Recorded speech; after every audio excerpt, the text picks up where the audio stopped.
प्रभु जी, युवा और नई पीढ़ी इस परंपरा को लेकर कैसा उत्साह देखने मिलता है, या फिर वो दिखा रहे कि किस तरह का उत्साह उनसे दिया जा रहा है? तो आप जैसे युवाओं के बीच में रहते हैं तो आपको ध्यान और अध्ययन रहेगा इस चीज का कि युवाओं के बीच में इसका किस तरह से प्रभाव है। उत्सव जो है सभी लोगों के लिए होता है, बच्चे हो या युवा हो या बूढ़े हो, पर विशेष करके युवा वर्ग है, क्योंकि रथ यात्रा में ऐसी अनेक सेवाएं होती हैं, जैसे प्रसाद का वितरण करना है, पानी का वितरण करना है, या कीर्तन में नाचना भी है। बूढ़ा व्यक्ति थोड़ा नाच पाएगा, पर युवा है वही आकर कीर्तन में नाचेंगे, और अन्य प्रकार की जो सेवाएं हैं, तो युवा वर्ग इसमें सहर्ष भाग ले सकते हैं।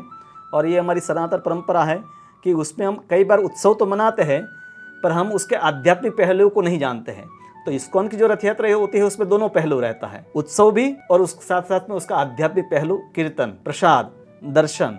तो युवाओं को दोनों का लाभ मिलेगा। तो इस प्रकार से वो सनातन धर्म के अपने जो मूल है तो उसको गहराई से वहां तक पहुंच पाएंगे वो। मतलब प्रभु जी, जो हमारी रथ यात्रा होती है उससे युवा ये भी समझेगा कि आनंद कैसे लिया जा सकता है, और जो हमारा सनातन धर्म की संस्कृति है उसको भी कैसे समझा जा सकता है। हाँ, रथ यात्रा आनंद का उत्सव है।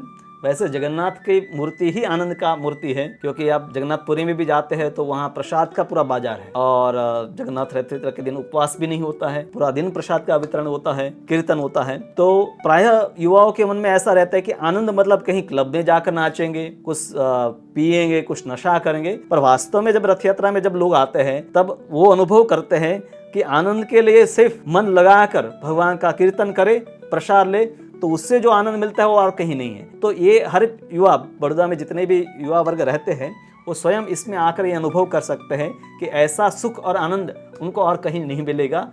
जो इस इवेंट पे इसलिए अवश्य उनको आना चाहिए।